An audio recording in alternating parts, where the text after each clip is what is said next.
Story is one of the most important things in the modern gacha games. Yes, back in the day, story was not the most important aspect in the gacha games. But after the release of Genshin Impact in 2020, the game revolutionized the gacha games landscape in general. Genshin Impact is a gacha game that has strong emphasis in the story. While the storytelling and the way they show and tell the story can be questionable, there is one thing that we can all agree, that Genshin Impact has coherent and decent story. Now flash forward to 2024, 4 years into Genshin Impact, on its story peak, which is Fontaine, Wuthering Waves released its version 1.0.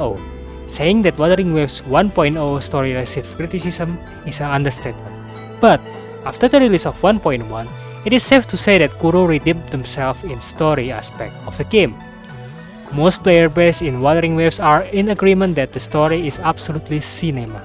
But then again, flash forward to 1.4, the uproar of the story is resurfaced again, especially for the Western audience. Why did this happen?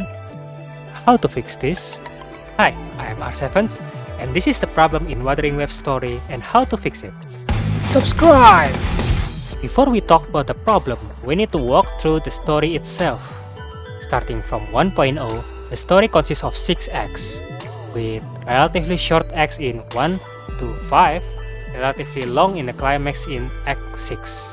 Not gonna lie, I tried to stream it until Act 2 and I was like, you know what, maybe this story is not the strongest aspect of this game, so then I continued the Act 3 of the story offline. And sure enough, with the first appearance of Scar, the story took different turn and became much more interesting. The way they tell story with 2D theater and creepy background music while telling the story about the black sheep, I was like, whoa, what the hell? Is this for real? Then I tried to stream back in Act 4, and it went back to Yup Fest like Act 1 and Act 2. But then again, the story picks up again after the introduction of Alto and Encore and Camellia. Alto tried to trick Chixia and Encore threw him under the bus, and it was kinda hilarious. Then we went back to abandoned facility of Court of Savante and fought that make abomination there. Then we got called back to Jinzhou and fought a bunch of TDs. They have this Avenger AF group photo, okay? And it was awesome. After that, Rover and Yang went to Norval Barrens and fight the main source of the crisis, which is the massive monster there. And Act 6 was cinema from start to finish. Many cinematic scenes and unique gameplay that suits the story, such as Jian deflecting tons of spear thrown at us by Dreamless.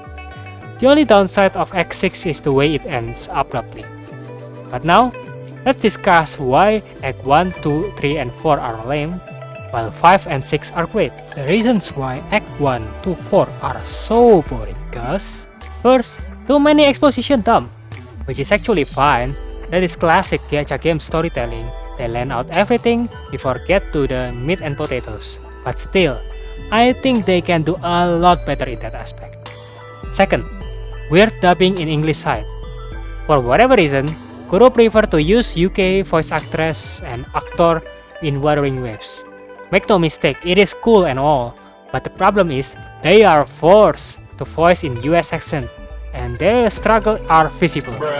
Well, I mean not literally, but you can clearly feel that they are struggling, which is good now that Kuro embraced the UK accent in Shorekeeper and Charlotta. Third, underwhelming background music in open world areas. I think everybody and their mother agree that Wuthering Waves open world music is, let's just say, not the best thing out of the game, to say the least. So, when the quest tells us to go to open world and do something, it doesn't feel as good. We listen to music while we do our chores, right? Sometimes boring mission can be saved by great background music.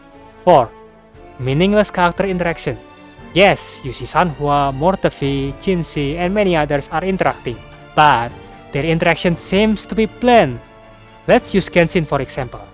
We didn't know who Diluc and Kaya are, but when they interacted in this cutscene, everyone was like, whoa, who are these badass men? It is simple, short, but iconic and meaningful. 5th, very slow moving plot. Well, I don't have the actual data on this, but when every factors above are meshed into one sequence of the story, it makes everything feels boring, and everything that is boring takes longer than it actually is. After talking about why Act 1 and 4 bad, let's talk what makes the 5 and 6 great. First, suddenly there are many character interaction seen on the screen. Suddenly we see people like Encore, Alto, Jixia, Yang talking and interacting in funny way and memorable way. Encore begging us to talk to the Blackshores, then Alto tried to lie about actually being a businessman, then Encore threw him under the bus. Overall, it is fun experience with these characters. In the Act 6, we get to assemble with Jinzhou Defense Force and fighting together to stop the Tacet Discord. Alto interacting with Taoki, sending them good luck and telling them intel about what's going to happen according to what happened to previous General Gashulin. Then later in Act 6, we play as Rover, with Jian, Jianxin, and Yang are working together to stop the Trenodian. And not just that, we got to see Mortefi and Baiji aiding in preparation for that huge laser that they used to stop the Trenodian. Overall, every interaction in these two acts are really good and actually meaningful and not forgettable. Tone shift that actually makes sense. After funny talk with the gang in Jinzhou, we went with Alto and Encore to Court of Savante and investigated what were they doing. And overall, the vibe of the mission is creepy. Many people died and swallowed by that mech abomination, which is the monster that we fought at the end of Act 5. The dynamic of the story in Act 5 itself is really good. It's like eating food. If everything in the plate feels the same, it gets boring quick. But if there is many tastes, well spread seasoning, and few texture, it increases the depth of the art itself. On the Act 6, the tension are high due to more action heavy this act is. But not just that, fight, we got to see people die left and right and center, and we even got to see some guy say their last words. And giving the specific sequence of dreamless battle with players playing as Jian and reflecting all the spear that is thrown at us, it was actually epic. After being portrayed as inferior against dreamless, that specific part made us feeling like God and untouchable. Although Act 6 are longer than every other act, it feels like every second worth spent and doesn't feel that long. Now fast forward to 1.1 and people love it. Not a single person in the community flamed it the way they flamed Act 1 to 4. It is not perfect story by any means necessary, but at least what missed in Act 1 to 4 and what made Act 5 to 6 great are there. Yes, there were exposition dump in the first few minutes. But since it was a new area, I found the expo dump looks fine and doesn't feel dragged. The music on Mount Firmament are beautiful.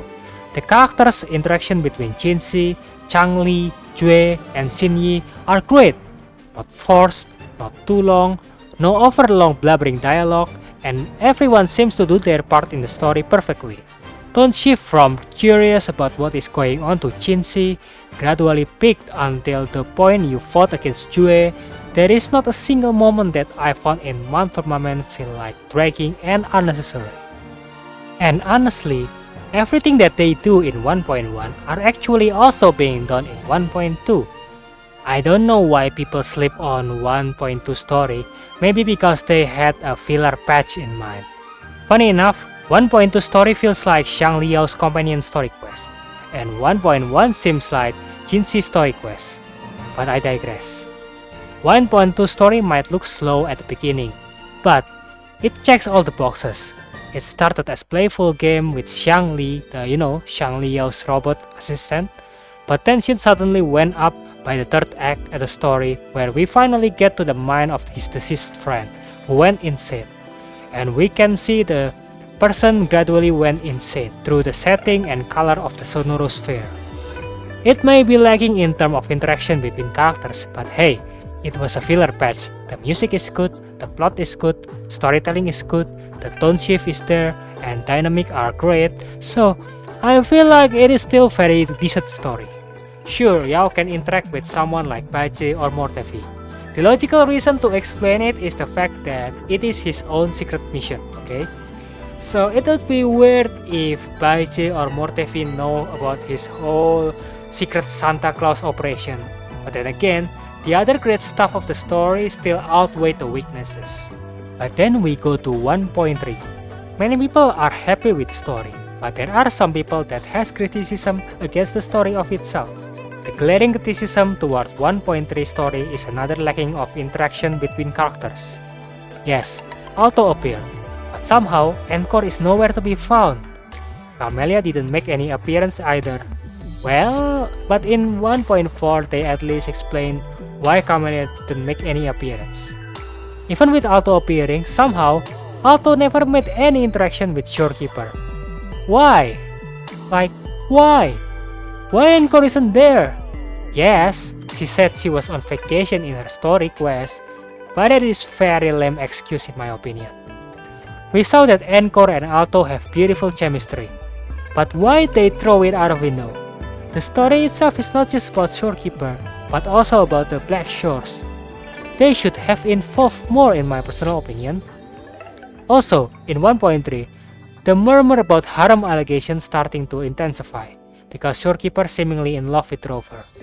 Well, you can spin it that way or whatever you want. I personally have no problem with it at all, but people feels little bit weird about it.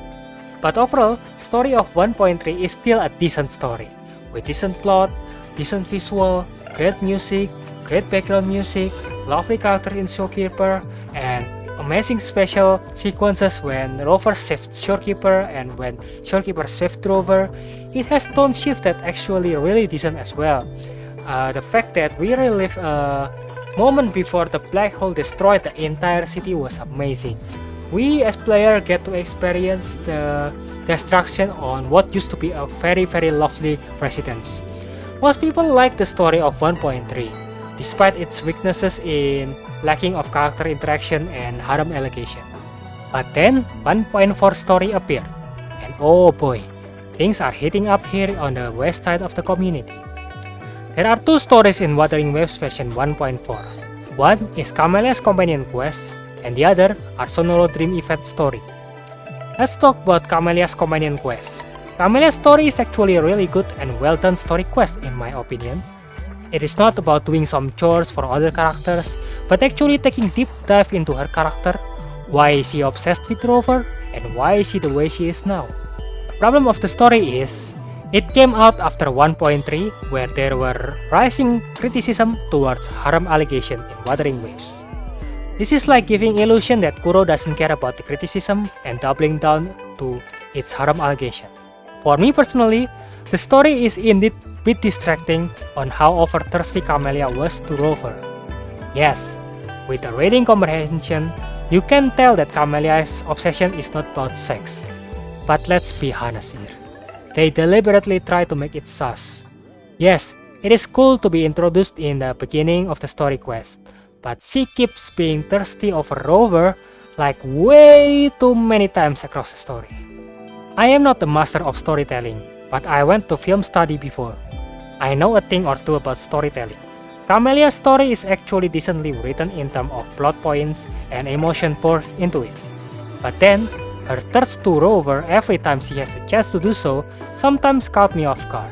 Imagine you hired Christopher Nolan to do your movie. Yes, he of course will deliver an amazing storytelling. But then, you told him that there should be a giant slong flashing on the screen every 15 minutes. People would notice it and being distracted. And when you make a great story, but there are glaring flaws that disrupt the experience of the story itself, it became noticeable fast. Think about it like this. You go from point A to B in a straight line. The road is great, no traffic, everything is well and good, but then there is a massive construction process happen in one point. So you have to go around it and find a way back to main track, and finally reach your destination. However, when you recall back about that trip, you remember the inconvenience the most, even though the other 99% of the actual trip are actually good and clear out. Same can be applied in Camellia's story. Everything about it is great. The plot is fine, the acting are great, the sequence of the story are great, the storytelling are cinema. But then, the Rover thirst moment caught people off guard. and it became the necessary highlight of the story, which is very unfortunate in my personal opinion. Now let's talk about the absolute mess of the story event in 1.4 Sonoro Dream. Okay, where to begin with this? I personally think 1.4 story event is even worse than overall 1.0 story experience, given the context that 1.0 were a rushed story and they should have learned better in 1.4. The great thing about it is the fact that we essentially got a new branch of the story that the dev can revisit one day when they try to be a little bit creative with the story. And also giving characters personal story progression, even after their own companion quest, which is absolutely great idea. But my problem is, the story of the characters are way too short. I cannot scientifically explain why I don't like it, but it surely be lacking of emotion and tone dynamic inside these mini stories. The idea is absolutely interesting, but it feels like they hired an intern story writer to do their stories. After establishing the dream world, we got to save other characters who are also trapped in the dream realm. But this is also made me mad. Why is it all girls? Like, I had the assumption that it only happens to people who walk past the whining Ajax mayor. But turns out, it's just massive inconvenience. Imagine how great and epic it would be to see Jian, Xiang Liao, or even Ling Yang on this event. I mean, come on. I know most CN players are incel, but there are many female players as well who are more than willing to spend their money on something they find interesting. But then again, even in a situation like this, when they're all basically trapped inside a weird dimension, they seems to show absolutely no desire to interact to one and another. Like, bruh, you basically 6 people trapped in an island that you never knew. We are all in this together, right? How is it that they don't even talk to each other? Like, come on, it breaks the immersion, because I don't find it realistic at all for humans not interacting when they are basically in a crisis situation together. The plot point of the story itself seems to be simple, and I don't have problem with that at all. But half-baked story to each characters and the immersion breaking moment that nobody talking to each other only lead to the weirdest cutscene of all Wuthering Waves. Sure, the gameplay is great. When we do Dreamlink with another characters looks fun and all. But then again, after all of that, we got slapped with this weird cutscene, where we supposedly defeat the Black Cat. On surface, it looks cool, but look at this and tell me what do you notice about this scene.